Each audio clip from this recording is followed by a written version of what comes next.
Good morning बच्चों। Modern philosophy में आज मैं आपको गणवाद के बाद भविष्यवाद पढ़ाने जा रही हूँ। 20वीं शताब्दी के आरंभ में प्रथम विश्व युद्ध के आरंभ तक के काल में यूरोपीय कला क्षेत्र में अपूर्व वैचारिक क्रांति होकर कला के विभिन्न वादों ने जन्म लिया, जिनमें घनवाद, भाववाद, अभिव्यंजनावाद तो प्रमुख थे ही, लेकिन कुछ ऐसे आंदोलन भी हुए जिन्होंने आधुनिक कला को बहुरंगी रूप प्रदान किया।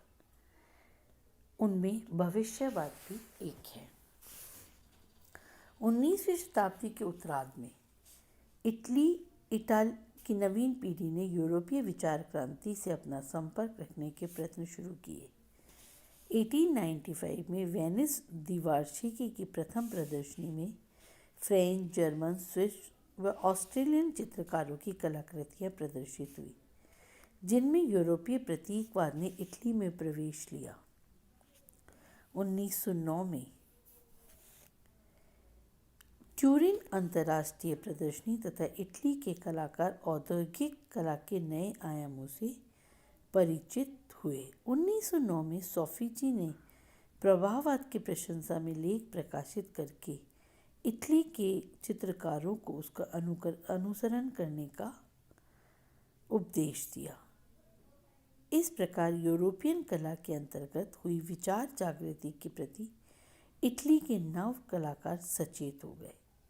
इटली की आधुनिक कला का प्रारंभ भविष्यवाद से हुआ और उसके प्रणेता थे फिलिप्पो तोमासो मारिनेती। उनका जन्म 1876 में इजिप्ट में हुआ। उनके पिता एक सघन उद्योगपति थे। उनका अध्ययन फ्रांस में सोरबोन विश्वविद्यालय में हुआ और बहुत काल तक वे पेरिस में रहे, जहाँ प्रतीकवादी साहित्य व नावी कला का उन पर प्रभाव पड़ा। 1905 में उन्होंने मिलान में पोएशिया नाम की पत्रिका का प्रकाशन शुरू करके प्रतीकवादी साहित्य का प्रकाशन किया या प्रसार किया।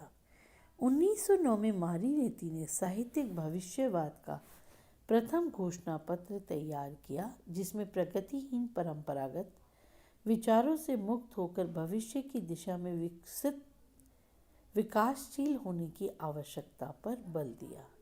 यह घोषणा पत्र पेरिस की ला फिगारो पत्रिका ने प्रकाशित किया। मारिनेती ने से प्रोत्साहन पाकर इटालियन चित्रकार अन्य रूसोलो ने भविष्यवादी चित्रकला का प्रथम घोषणा पत्र 1910 में ट्यूरिन में प्रकाशित किया, जिस पर उन्होंने तीनों के अतिरिक्त जियाकोमे बल्ला व जीनो सेवरिनी के हस्ताक्षर भी थे। उस घोषणा पत्र के बाद भविष्यवादी कला का पारिभाषिक घोषणा पत्र प्रकाशित हुआ। घोषणा पत्रों के कुछ निम्न उदाहरणों से भविष्यवाद के सिद्धांतों की स्पष्ट कल्पना आ सकती है। उनमें आधुनिक यंत्र युगीन जीवन के असीम गतित्व की प्रशंसा की थी एवं उसको प्रमुख स्थान देकर चित्रण करने का एक संदेश था। हमारा निश्चित मत है कि एक नए सौंदर्य ने दुनिया की शोभा बढ़ाई, यह है गति का सौंदर्य। सामाथ्रेस की विजय शिल्पकृति से तेज चलती मोटर गाड़ी अधिक सुंदर है। समय व अवकाश का कल ही अंत हुआ है। अब हम निरपेक्ष में रह रहे हैं, क्योंकि हमने सर्वव्यापी शाश्वत गति का आविष्कार कर लिया है। सौंदर्य का निवास स्थान संघर्ष है, जिसमें आक्रामक शक्ति नहीं व श्रेष्ठ कलाकृति नहीं हो सकती।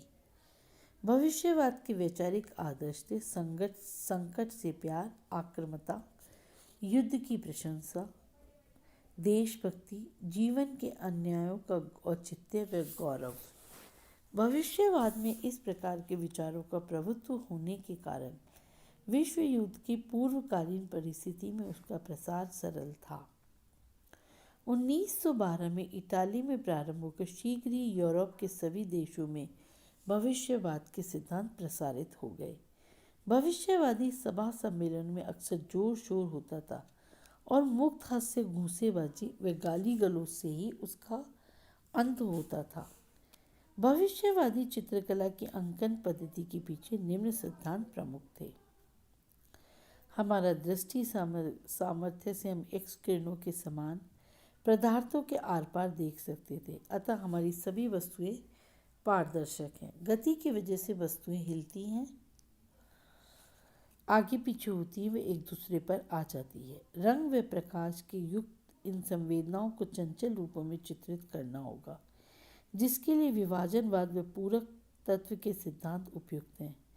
प्रत्येक वस्तु गतिमान है, सब परिवर्तनशील अवस्था में है, जिसको कोई रोक नहीं है। नेत्र पटलीय प्रतिमा के दृष्टि सातत्य के नियम के कारण गतिमान वस्तुओं की नेत्र पटल पर निर्मित प्रतिमाएं अगणित बढ़ती जाती हैं। वे एक दूसरे में गुथी जाने के अवकाश में चंचल लहरों के समान वे अवकाश को काटती हुई प्रतीत होती है। अतः दौड़ने वाले घोड़े की 4 टांगें नहीं होती बल्कि 20 होती है एवं उनकी गति आकार में त्रिभुजीय होती है। भविष्यवाद की 1912 में हुई चल प्रदर्शनी यूरोप की सभी प्रमुख राजधानियों में दिखाई गई।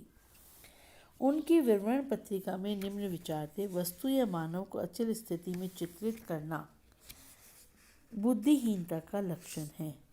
वस्तु के पीछे जो अदृश्य शक्ति है और जो वस्तु को चलाती है, उसको भी चित्रित करना चाहिए। वस्तुवाद के व भविष्यवाद के सिद्धांतों के अनुसार चित्रकार के केंद्रीय स्थान में स्वयं को प्रस्थापित करके चित्रण करना चाहिए, जैसे कि विचारों और खेले जा रहे नाटक को चित्रित कर रहा हो। भविष्यवादी चित्रकारों के लिए जलता बिजली का बल्ब एवं दुखी मानव समान महत्व रखते हैं। विभिन्न मानसिक अवस्थाओं के समयावच्छेदी दर्शन को भविष्यवादी चित्रकार कला अभिव्यक्ति मानते हैं। भविष्यवाद का सबसे प्रमुख सिद्धांत था समयावच्छेद, जिसके अनुसार वे भिन्न समय के दृश्य प्रभावों को एक साथ चित्रित करते थे जो पहले नहीं किए जाते थे। मानो वे ऐसी खिड़की में से देखकर चित्रण करते थे जो खुलते ही भारी रास्तों की सभी आवाजें, गतिविधियां, वस्तु समूह एवं प्राणी मात्र एक साथ कमरे में घुस जाते हैं। उनके चित्रों का दर्शन ऐसा ही आंधीग्रस्त है, जैसा कि आप सामने देख रहे चित्र को देख रहे हैं, जिसमें कितनी गति है, कितना संघर्ष है, कितनी सारी वस्तुएं हैं, मानो सब एक साथ कमरे में आ गए हों। भविष्यवाद ने नव प्रभाववाद के रंग विश्लेषण का घनवाद के आकार विश्लेषण के साथ संयुक्त प्रयोग किया। भविष्यवाद ने वास्तविकता को नव प्रभाववादी रंगों की चमक दमक के अंतर्गत गला दिया।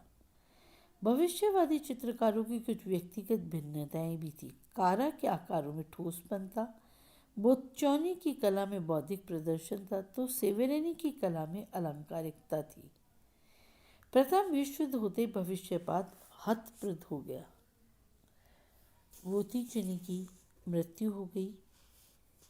युद्ध के पश्चात मौर्य नीति ने भविष्यवाद में चेतना डालने के लिए असफल प्रयत्न किए, किंतु युद्ध की हिंसा ने स्तुति ग्रोथ गाने वाले भविष्यवाद को आखिर युद्ध में नष्ट कर ही दिया।